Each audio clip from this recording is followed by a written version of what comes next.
بسم اللہ الرحمن الرحیم۔ السلام علیکم ورحمۃ اللہ وبرکاتہ۔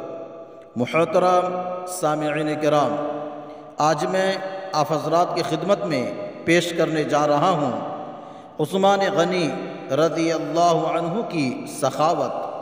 آپ لاسٹ تک بنے رہیے، انشاءاللہ آپ کو فائدہ ہوگا۔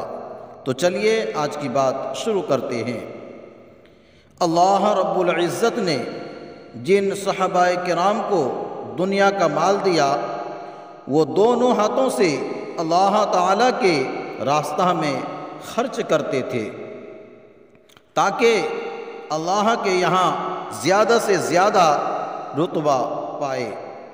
سیدنا عثمان غنی رضی اللہ تعالی عنہ کو اللہ رب العزت نے خوب مال دیا تھا۔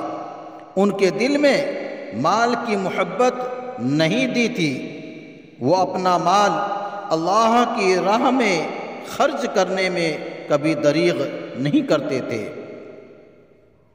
بحیر روما ایک کنواں تھا جو ایک یہودی کی ملکیت میں تھا۔ اس وقت مسلمانوں کو پانی حاصل کرنے میں کافی مشکل کا سامنا تھا۔ وہ اس یہودی سے پانی خریدتے تھے۔ جب سیدنا عثمان غنی رضی اللہ تعالی عنہ نے دیکھا کہ مسلمانوں کو پانی حاصل کرنے میں کافی دشواری کا سامنا ہے، تو وہ یہودی کے پاس گئے اور اسے فرمایا کہ یہ کنواں فروخت کر دو۔ اس نے کہا، میری تو بڑی کمائی ہوتی ہے، میں تو نہیں بیچوں گا۔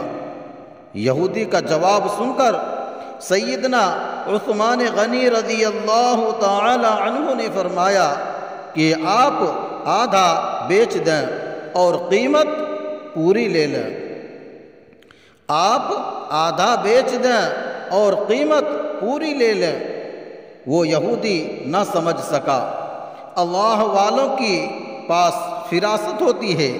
یہودی نے کہا، ہاں ٹھیک ہے کہ آدھا حق دوں گا اور قیمت پوری لوں گا۔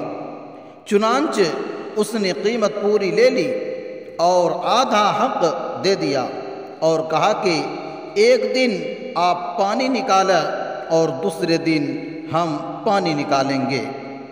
جب سیدنا عثمان غنی رضی اللہ تعالی عنہ نے اسے پیسے دے دیے تو آپ نے اعلان کروا دیا کہ میری باری کے دن مسلمان اور کافر سب بغیر قیمت کے اللہ کے لیے پانی استعمال کریں۔ جب لوگوں کو ایک دن مفت پانی ملنے لگا تو دوسرے دن خریدنے والا کون ہوتا تھا؟ چنانچہ وہ یہودی چند مہینوں کے بعد آیا اور کہنے لگا، جی آپ مجھ سے باقی آدھا بھی خرید لیں۔ آپ رضی اللہ عنہ نے باقی آدھا بھی خرید کر اللہ کے لیے وقف کر دیا۔ ناظرین، آج کے لیے بس اتنا ہی۔ اپنا خیال رکھیں۔ خدا حافظ۔ السلام علیکم ورحمۃ اللہ وبرکاتہ۔